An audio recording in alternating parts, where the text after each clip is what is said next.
The broadcast is now starting. All attendees are in listen-only mode. Good afternoon, everybody. This is Matthew Menendez with White Plume. Thanks again for joining us today. I'll be hosting the webinar for us this afternoon.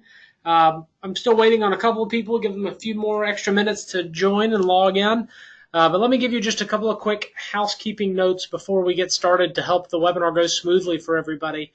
Since we do have a large number of people on the webinar this afternoon, I'm going to leave everybody in listen-only mode, but that doesn't mean that we can't have some good interaction and some good back and forth. I like for these to be as interactive as possible. So let me just call out a couple of things to your attention. On the far right-hand side of your screen, or maybe for some of you up at the very top, there should be a little section that's the GoToWebinar control panel. Under that, there's a section for handouts. So if you'd like a copy of the slides that you can print and take notes on, that's available right now underneath the handout section. It'd be a good time to go do that if you are a note taker. Also, we have the questions panel. You can use that for any questions, comments, concerns, observations that you want to share, and do that at any time. There's no need to wait till the end of the webinar to ask a question. If you have one, I'll try to keep an eye on that and make sure we answer as many of those as we can. And then the last part is there will be a couple of poll questions as we go through the webinar this afternoon. So when those come up, you'll see them pop up on your screen. They're usually multiple choice questions. Just answer what seems most appropriate for your practice, and I'll try to share the results with everybody so you can get kind of a pulse check on what's happening around the rest of the country. So be on the lookout for those. The only other housekeeping item that I would mention is there is a short 4-question survey at the very end of the webinar. Whenever we wrap up, you'll get a little notification on that. Please take just a minute to fill that out. I look at every single one of those.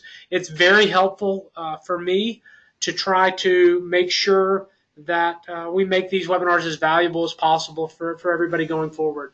So if you don't mind taking 30 seconds to fill that out, I would greatly appreciate it. I've got 2:02 on my watch. I'm going to give everybody about 1 more minute to get logged in and situated, and then we will get started. Thanks again for being with us this afternoon.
All right, well, let's get started. Again, my name is Matthew Menendez with White Plume. Thank you again for spending time with us this afternoon. For those of you who just joined, welcome.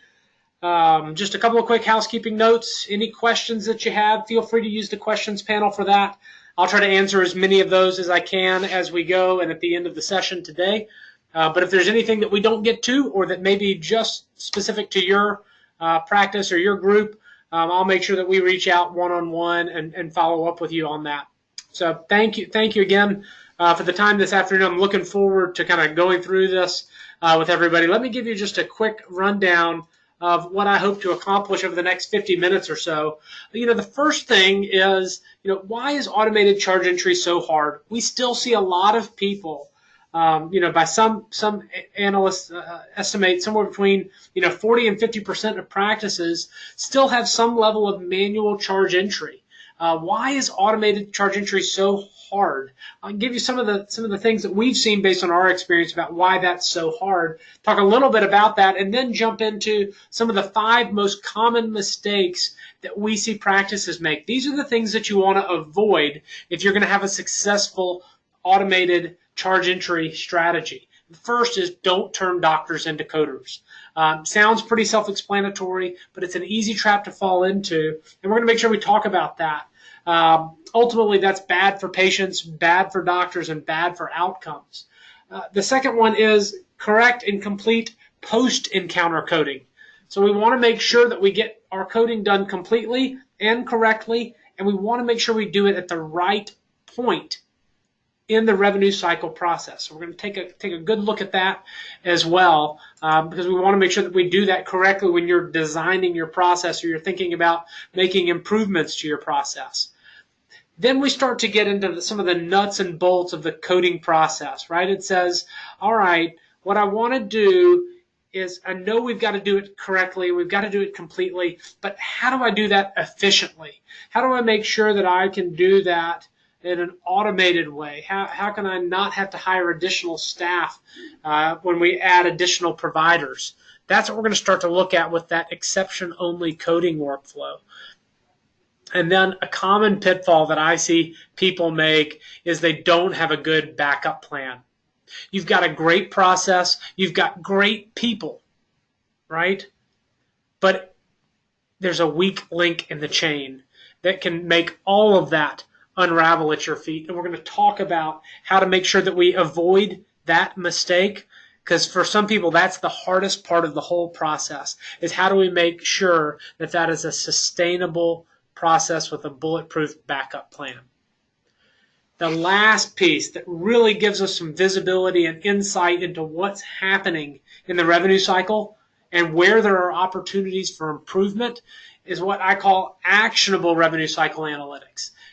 You have a lot of data out there. Some people still struggle to get visibility into what's happening inside the revenue cycle, where those opportunities are to share best practices, to do some retraining for their billing team, so that everybody can perform at a very, very high level. So just to give you the quick overview of where we're headed, again, for those of you who are just joining us, welcome. I'm going to leave time at the end for questions and answers. So if you have any questions on that questions panel, feel free to reach out. I'll try to answer as many of those as I can as we go. So let's dive in. Why is this process so hard, right? We've seen huge improvements in adoption of technology, right? Some people would say that's part of the problem, and maybe it is. But why, even with 90% of practices and 95% of hospitals with certified electronic health records, why is this still so hard? And a lot of people make this hard because they make a wrong assumption. When they look at charge entry and assume that it's just data entry, it's just taking data from point A and moving it to point B, right? It may even be within the same application or the same database, right? I'm not talking about an interface. It's all in one system. Why is that so hard? Because charge entry is about much more than just data. And you make that wrong assumption, and it's very, very hard to recover from it. If you go look and think back to what that used to be like with a paper charge ticket and somebody manually keying that into their practice management system. They weren't just heads down data entry people. The majority of them were cleaning things up. They were correcting coding mistakes. They knew in their head that Blue Cross wanted it to look different on the claim than Medicare. It was not just data entry. And if we're going to try to automate that process, we have to start with the right assumption and understand the complexity of that. That's one of the things that makes this so hard for groups. And you think about what happens. Think about a 20-doctor practice, right? If those doctors are each seeing 20 to 30 patients a day, and when they're reviewing all of the different data points, it's high volume and high precision work. One person will have to look and verify in their head 450,000 different decisions. Are these diagnoses appropriate together? Which one should be ranked first? Or do I have CPT codes that match with the diagnosis codes? Are my modifiers right for this particular payer? When you start to look at the high volume of work and all of the different points that are critical to making sure that the revenue cycle downstream works well, it is very complex stuff. And most people's processes have been centered around coders with lots of experience in trying to get that right. That's why it's so hard to automate this part of the process. And then it's extremely difficult to benchmark, right? It is really hard to know the volume of work that my staff does compared to other people. How many changes are they having to make? Is that enough? Is that what we expect? Are they doing more than I would expect? Are they doing less than we would expect? How do I benchmark that? I just kind of have to trust that they're doing a good job. And as a manager and as a leader, that's really difficult. Not because I want to catch somebody doing something wrong, but because I want to find opportunities for our organization to do better. And that's a really hard thing to do without data. Unless I'm willing to sit there and watch over somebody's shoulder all day, every day. And nobody wants to work like that, and nobody wants to manage like that. And then at the end of the day, even if I've got the right assumption, and I've got people that can handle the high volume and high precision work, and I know they do a really good job because I talk to my peers and my colleagues, and it's just anecdotal, but I still feel pretty good about where we are. At the end of the day, I have this very high turnover risk. What happens when my rock star coder takes a position at the hospital because it paid 20% more a year? Or because they would let her work from home? This is hard stuff. You're not alone in that. If you're nodding your head, yes, this is hard. You're not alone in that. There are a lot of practices. There are a lot of even hospitals and health systems that struggle with this today. And I'm starting to see a lot more people pay attention to this as we've kind of come out of this, high regulatory environment with meaningful use and with ICD-10 and with MIPS kind of taking a bit of a back burner. I'm starting to see a lot more practice leadership focus on how can we get better at this part of the revenue cycle. So if you're looking at that, let me share with you some of the mistakes we see people make and some of the secrets that we think are necessary to have a successful automated charge entry strategy. Okay, I'm going to talk about 5 of them. Let's do number 1 first. Very simple. Don't turn doctors into coders. Right? I know that sounds simple. It sounds like something you shouldn't even have to say. But I want to make sure that I bring that up to your attention because it's important, and a lot of people make this mistake. I think it's one of the things that we're seeing. If you're like me, you probably can't go a couple of days without reading something or hearing something about physician burnout. Right? Turning doctors into coders, a lot of that's what happened with meaningful use. And doctors are frustrated. This is not what they want to be doing, right? It's not why they got into medicine in the first place. It's not that they don't have the aptitude to do that. Sure, they could be a coder if they wanted to, but that's not operating at the top of their license. They need to be taking care of patients. That's what they're best at. That's what they're trained to do, right? That's what makes them enjoy this job. That's what makes them put in the long hours. And so as revenue cycle leaders, we don't want to turn our doctors into coders because it's bad for the doctor and it's bad for the patient, right? What does the patient want? A doctor who listens, who understands, who can give me good advice, right? I don't need one that's a good coder. But it's also, if you look at the other side of it, if you turn your doctors into coders, it's also bad for the revenue cycle, right? Very few of them are actually really good coders, right? Coding is complicated. It's got lots of arcane rules that you have to jump through that are seemingly just hoops or obstacles that payers have put in our place that we have to deal with. That is not good for a doctor, and our revenue cycle is critical for our cash flow, right? It's kind of it's the devil you have to deal with if you want to get the claim paid, right? Unless you're going to go to a 100% self-pay practice, you're going to have to deal with those coding requirements from your payers. And if that's what we've got to deal with, it's really, really important to get it right the first time. So when you're thinking about your strategy, make sure you don't turn your doctors into coders. Yes, we have to get the coding done right. Yes, we want to get it right the first time. But that doesn't mean our doctors have to be the ones that do that work. So number one, don't turn your doctors into coders. All right, let's look at number two. When we're talking about getting our coding done correctly, we want to do it correctly the first time.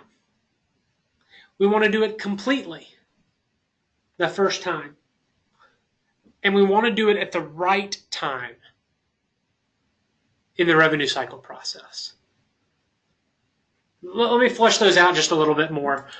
First, making sure we're doing correct coding. And the question that I'm looking for here is, are there any mistakes that we're making that are going to cause a denial? Right? And you're looking for things like, does my diagnosis code support my procedure code? Do I have two procedure codes on the same date of service that I can't bill together with this particular payer? They're going to end up denying one of them. Do I have somebody that's in a global period and I'm trying to bill an office visit and I don't have a modifier for the same problem that the surgery was for? These are items that I have to get right on the front end or they're going to cause a denial. And I want to make sure that I shrink that denial rate as small as possible, right? Everybody's on the same page on that. Complete coding. I'm looking for, are there any missed revenue opportunities? This is much more difficult to do. A lot of times you have coders that are really good at this. They know that I've got a well patient visit for a 12-year-old and I don't see the immunization. We usually do Tdap at that age, and Dr. Smith always does it for 12-year-old well patient visits. That I want to make sure that we may have missed a revenue opportunity there. Or another example that I see often is in an orthopedic practice, I've got a new patient with a fracture diagnosis. It's the first time they've had that diagnosis, and I don't have an x-ray. Did we forget to bill for the x-ray? Right? I'm trying to catch those types of things in my right point in the workflow without turning my doctors into a coder. So I want to do not only correct coding to prevent denials, but I want to make sure that I do complete coding so that I'm not leaving any revenue on the table. Because if I leave something off, the payer's not going to tell me about that. They're just going to deny, they're just going to pay the claim, and I'll never hear from it again. I don't want to leave that revenue on the table. I don't need to be putting those dollars back in the pockets of the payers. And a lot of people will do these first two things. Almost everybody tries to do number one, correct coding. The really good practices will do number two, complete coding. But many practices neglect number three, which is post-encounter coding. Are you doing your coding in the right spot in the workflow? Because some people will wait until way too late. They wait until a claim is about to go out the door, right? And their clearinghouse has some edits that are built in to help them with correct coding. And they catch some mistakes there. Or they go in the complete opposite extreme and they turn on a bunch of complicated edits and rules and coding feedback in their EHR, and the doctors are dealing with all of these messages and getting alert fatigue and being burned out because the EHR is trying to turn them into coders. It's important to think about where the correct point in your revenue cycle workflow is to do correct coding and complete coding. Right now, obviously, I have some thoughts on this, and not only where that should happen in the revenue cycle, right, but how your coders or your billers should do that in the most efficient and effective way possible. Right? So we talked about don't turn your doctors into coders. We talked about correct, complete, and post-encounter coding. That's number 1 and number 2. Let me spend a little bit of time on number 3. And this is where we really start to talk about your workflow, because it's different for every practice. We start at the top, at the point of care, and we're going to work our way down to a claim. Every practice kind of handles this process a little bit differently. But I'm going to stop and see if I can ask the audience a question. I'm going to launch our first poll question, and you should see that kind of pop up on your screen. And what you should see is the question is, how does your practice do charge entry? Are you typing it into your practice management system? Whether that comes from a report in your EHR or a paper fee ticket or a paper charge slip. Are you typing that into your PM system? Or is that automatically coming in from your EHR? Or is it automatically coming in from an electronic super bill? Or maybe a combination of those. If it's a combination for your practice, just pick the one that's probably most prevalent. Give everybody just about 10 more seconds to kind of lock in their poll choice. Right now, I'm seeing it's pretty even between we type it into our PM system and we pull that in automatically from our EHR. That's about what I would expect. Most people believe somewhere around 50% of practices across the country do that through manual kind of typing in through a keyboard, and the other half actually pull that in from their EHR. So thanks for participating in the poll question. Hope that kind of feedback is helpful for you. So start up at the top and take a look at some of the different ways people capture that charge data. Some groups do that through their EHR, whether their doctors are pointing and clicking, going through structured documentation, or they have some sort of electronic super bill that they use alongside or within their EHR. I've seen some groups that do that through like a mobile charge capture device, where they're doing that maybe on an iPhone or maybe on an Android. And then some people have ancillary services that may come in through an interface feed. But any way that you capture that data, right, it needs to get into your practice management system so it can go out the door onto a claim. But what I would recommend is the right point in the revenue cycle workflow to handle complete, correct, and post-encounter coding is before it ever posts into your practice management system. Doesn't matter which system you use. The right point in the workflow is before it gets posted to your AR, so you don't have to write something off. And most practice management systems weren't really built for you to go back in and make changes. It's possible you can do it, right? They can train you on how to do that, but it's not efficient, right? It's not efficient. It's not an efficient tool that was designed to do that type of work. What you want to do is make sure you make those types of changes in an exception-only coding workflow. And what that means is when the charges come in, they can be automatically sorted into two categories. This is the pile that you need to review. This is the pile that is clean and you don't need to review. Right? It's really difficult to make coders more productive if they have to stop and touch every single encounter. You can make them 4 or 5 times more productive through an exception-only coding workflow. Now, it can also be difficult to get your coders to buy into this type of workflow, right? Many coders, when they were originally trained, they were praised and rewarded for making sure they looked and examined every single encounter, because they did that as they keyed them into the practice management system. And so when we want to automate that charge entry function, and we want to get some time savings from it, if our coders are still going back and touching and reviewing and examining every single encounter, it defeats the purpose. That's why so many groups who expected to get some return on investment out of their EHR from automating this process have never gotten it.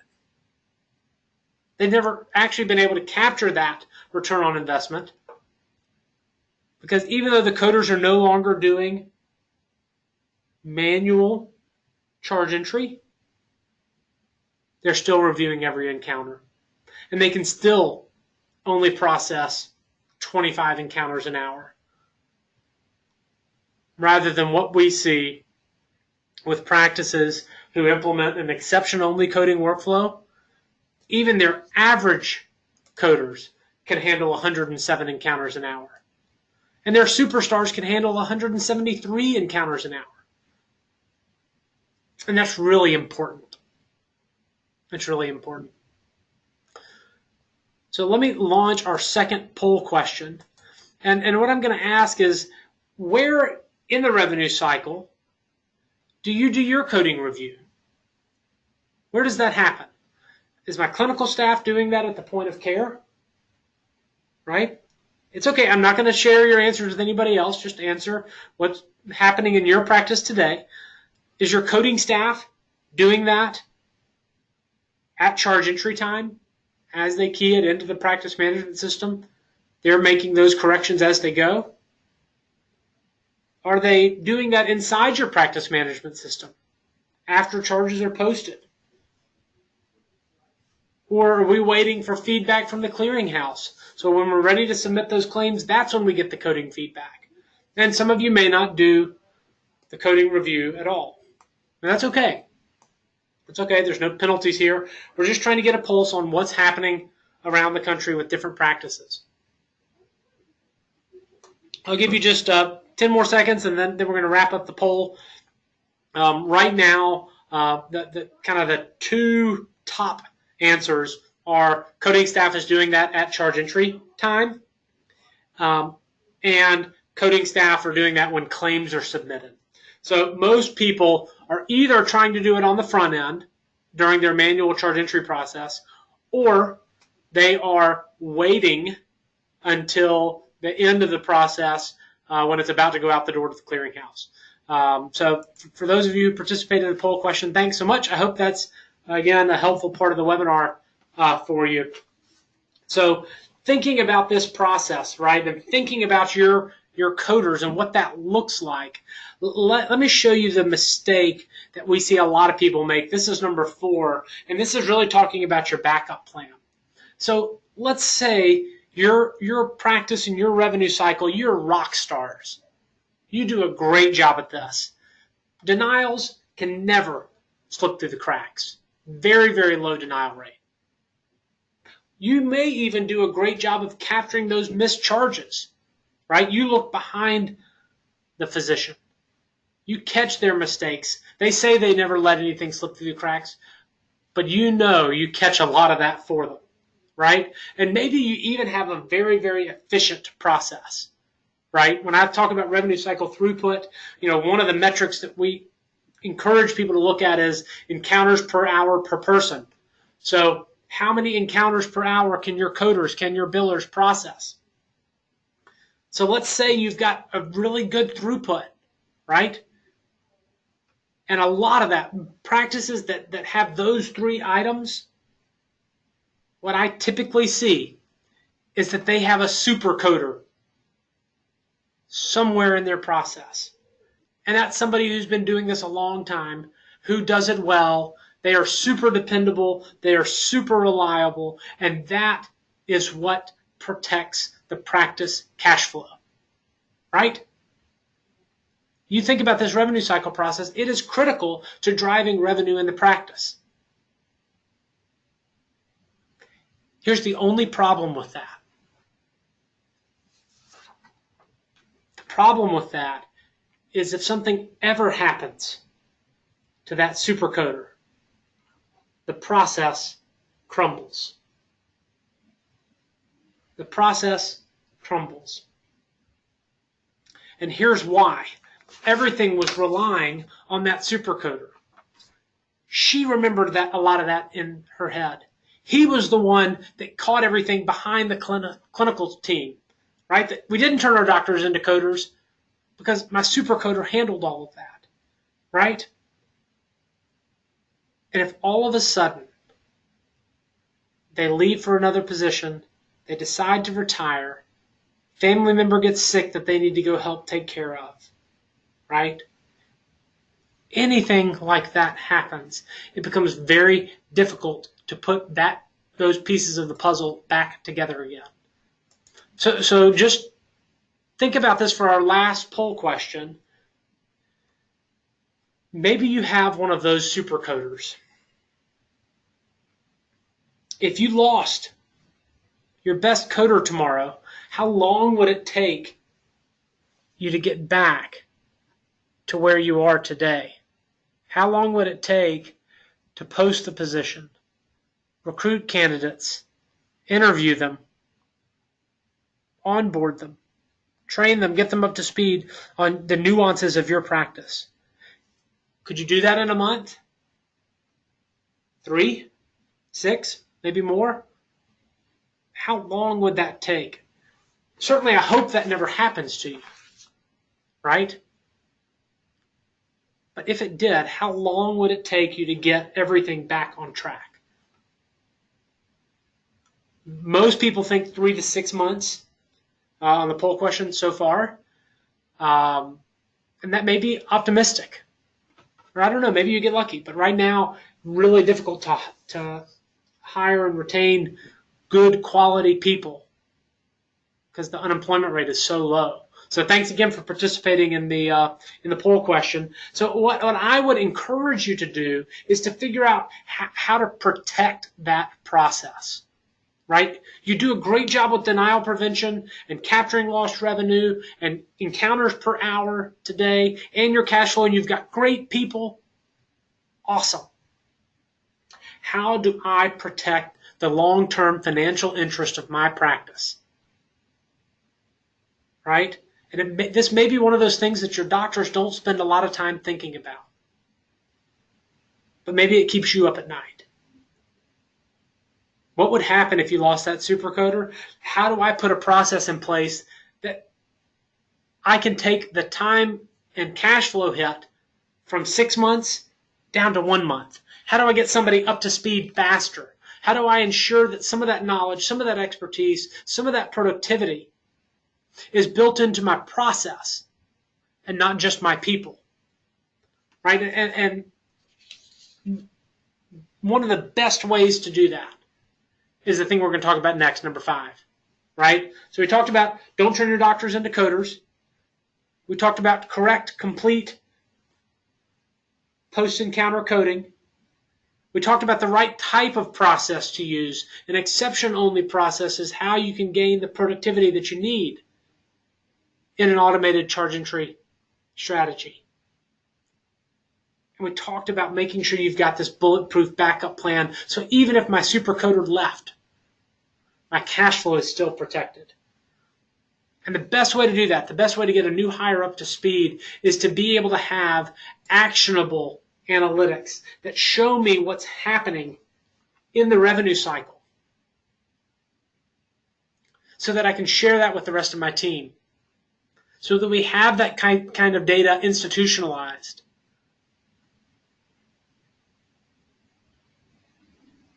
And so that when I bring somebody new onto my team, I can get them up to speed very, very quickly. So some of the types of analytics that we like to look at with our clients are looking at coding correction trends. What types of coding corrections are we making? Are we correcting mistakes that are going to cause denials? Are we finding missed revenue opportunities? Absolutely. Well, what are they? How many times do we do that a month? How many times do I do that a month per which doctor? How do I build that in? How do we automate that? How do I make sure that everybody operates at that high level of performance, not just my supercoder? How do I get down to a very granular specific level so I can see what's happening on a doctor specific, coder specific, payer specific basis? Right? This gives me visibility into what's happening in my revenue cycle. So I can make sure that it makes sense, so that I can make sure it's baked into my process, so I can make sure that the best practices are shared, because that's where the opportunities for improvement lie. Right? That's where, as a leader, as a manager, right, you get leverage for the entire practice, for the entire team. And you also get leverage over time for the organization, right? Because when I do have turnover, we can handle that faster. And at the end of the day, what that does is it gives me a better revenue cycle process, better revenue cycle throughput, and better revenue cycle outcomes.